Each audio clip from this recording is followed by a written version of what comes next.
Hello and welcome to those who are watching this presentation live. There may be some who view this recording later, and that's fine. You can still participate and learn on the topic I was asked to share today. I'm going to ask that you participate in an activity as you watch this presentation.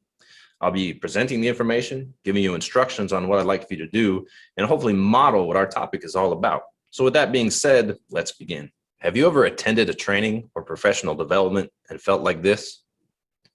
Did you feel like you were back in grade school, bored, having to listen to irrelevant lectures or participate in tedious activities that didn't apply to your professional needs? Well then, let's talk about andragogy and adult learning. So during this presentation, we'll be going over definitions and history of andragogy and adult learning. We'll go over characteristics of adults and how they learn. We'll be talking about some learning theories and specifically how social learning and social relationships affect that learning. We'll talk about the differences between pedagogy and andragogy, and we'll talk about retention. So what I'd like for you to do is quickly introduce yourself to those who you're sitting next to during this presentation. If you're watching this video at a later time, that's okay. After you've introduced yourself, I'd like for you to share or write down some things about your previous experiences with maybe a bad professional development. What were some of the things that made it boring or frustrated you? Also write down any questions you might have about adult learning.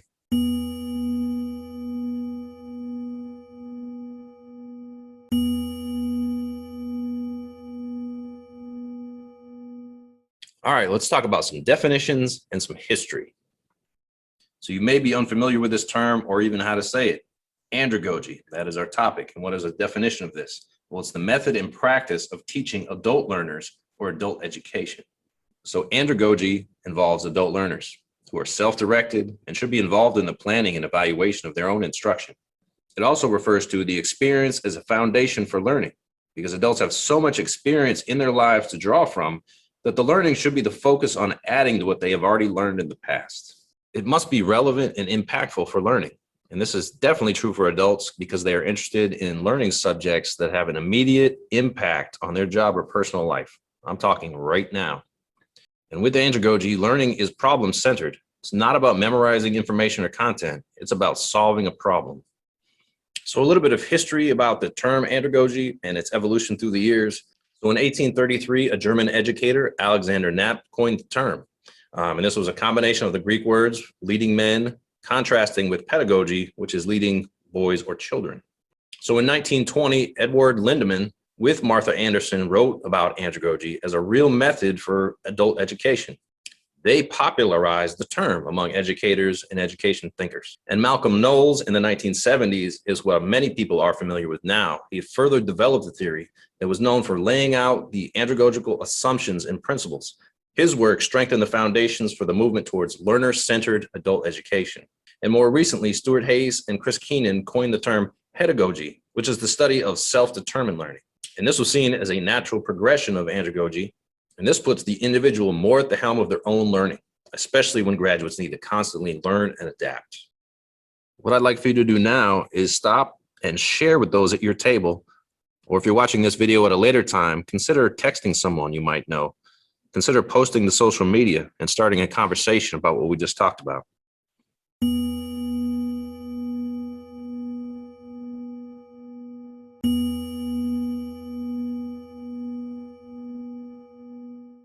Let's now talk about some characteristics of adult learning. So let's talk about the profile of an adult learner. What do adults bring to the learning situation? Well, they bring a lot of prior experience and knowledge to the classroom. They also could have preferences and even prejudices that need to be overcome.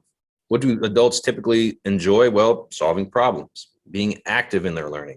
They like small group exercises, not just lectures. They want to be moving around the room. They want to be active in their learning.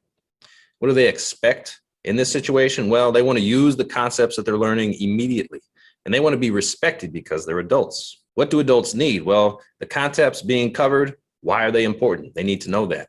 They need to feel like they're an active part of the learning process, and they need to learn at their own speed. And they also need to receive feedback and constructive criticism to correct mistakes and gain a better understanding of the skills that are being taught. When we further talk about characteristics, let's talk about motivation. Well, what motivates these adults? Well, They have goals. They are goal-oriented. They want to work on their performance and improve their performance. They want to have their ideas included and feel like they are part of the learning process. With their ideas and their performance, they need to feel success. They're going to come with an attitude that says, I need to solve this problem. I need to get it done. And so that is going to motivate them to learn and do what they need to do. They're going to need support, not only from the instructor, but from each other as learners. And they need encouragement, again, from each other and from the instructor. All these factors tie in heavily to motivation of adult learners. So again, what I'd like for you to do is pause and reflect. Share with someone next to you about an experience you had with what we just talked about.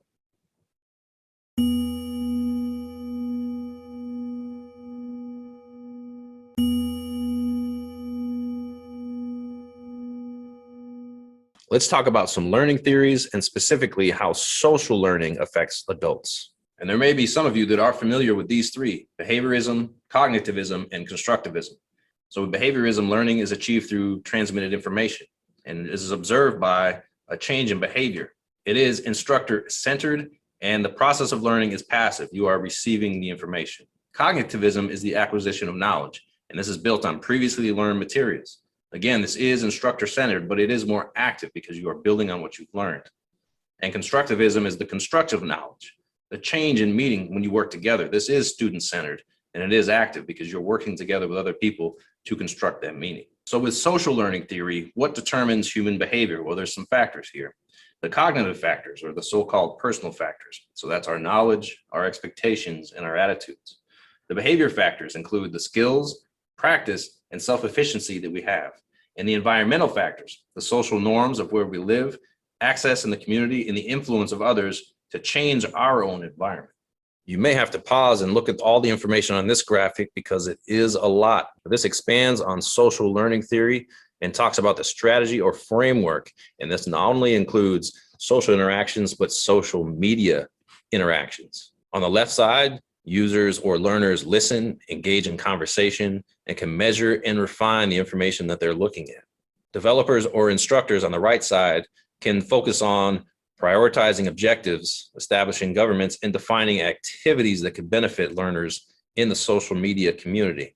Using social media to develop capabilities and ultimately learning. What I'd like for you to do now is stop and share with those at your table, or if you're watching this video at a later time, consider texting someone you might know. Consider posting to social media and starting a conversation about what we just talked about.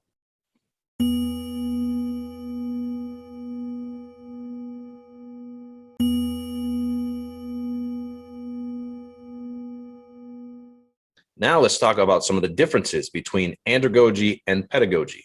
So there are differences between adults and children when it comes to learning, and here are some of them. Children rely on others to decide what's important and what should be learned, and adults, in contrast, decide for themselves. Children accept the information being presented at face value, whereas adults need to validate that information that they receive. Children expect that their learning could be useful for their long-term future. Adults, in contrast, expect what they're learning could be used right now. Children have little to no experience upon which to draw, but adults, in contrast, have quite a bit of experience and prior knowledge, and they may have fixed viewpoints on certain subjects. Children have little ability to serve as a knowledgeable resource, whereas adults have a significant ability to serve as knowledgeable resources to not only the trainer or instructor, but fellow learners in the class. Some additional differences when it comes to andragogy and pedagogy. When we talk about the concept of the learner, children tend to depend on the educator for all the learning, whereas adults are independent and self-directed. When it comes to the role of the learner, again, children have limited experience, whereas adults have quite a bit of prior knowledge and experience. When it comes to readiness to learn, children are evaluated and measured by the educator. Adults draw on learning objectives and aims that are clear and often what is in it for me. When it comes to the orientation of the learners, children are subject-centered for the delivery of information. Adults desire to learn skills that they can use right now. When it comes to motivation for learning, children are motivated to learn by the external factors, such as their parents or teachers, or have possible consequences of failure. Adults, as they mature, their motivation becomes internal. So again, what I'd like for you to do is pause and reflect. Share with someone next to you about an experience you had with what we just talked about.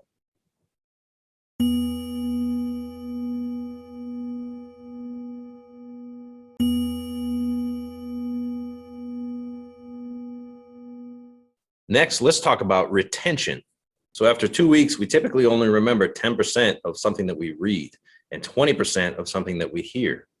30% is something that we look at or watch. But if we see and hear it together, such as watching a movie, going to an exhibit, or a demonstration, we tend to remember 50%.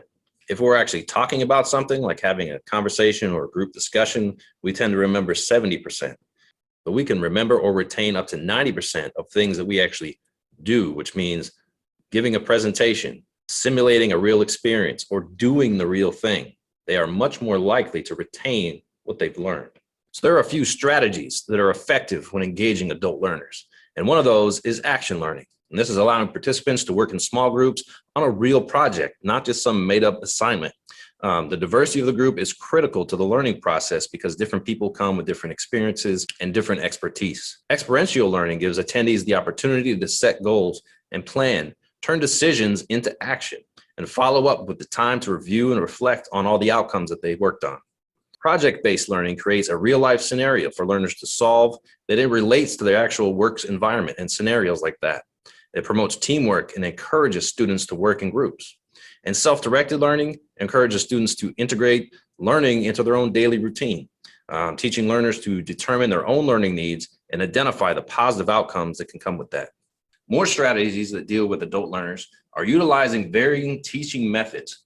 Nobody wants the same thing over and over again. The only person who benefits from that is a lazy instructor. So no one wants all lecture, no one wants all video. You need to vary it up.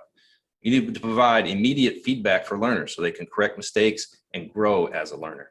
You need to connect the learning to the existing knowledge and experience of the people who are in the class. If it doesn't relate, if it doesn't make sense, a lot of them will tune it out.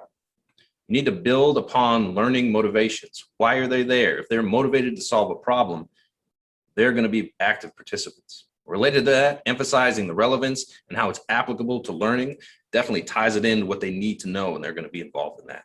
Focusing on need to know information. Again, if it's problem solving, we need to know just enough to get the job done. Creating informal learning environments that are more comfortable for everyone. Providing practical problems and activities. Again, ones that relate, ones that are scenarios that they're going to see in real life or in their work environment. What I'd like for you to do now is stop and share with those at your table, or if you're watching this video at a later time, consider texting someone you might know. Consider posting to social media and starting a conversation about what we just talked about.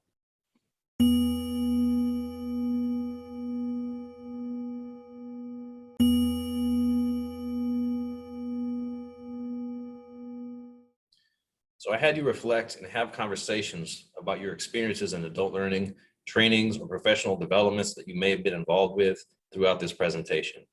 Some of those experiences may have been good, some may have been bad or ineffective. The purpose of this presentation was to raise your awareness and hopefully help you see how adults effectively learn. You as the stakeholders, as the decision makers, or even the participants in the district's professional development and trainings should have a voice in how they're developed and carried out. I hope the information shared in this presentation will guide you in your decisions in future trainings and professional development. Thank you for your time and participation.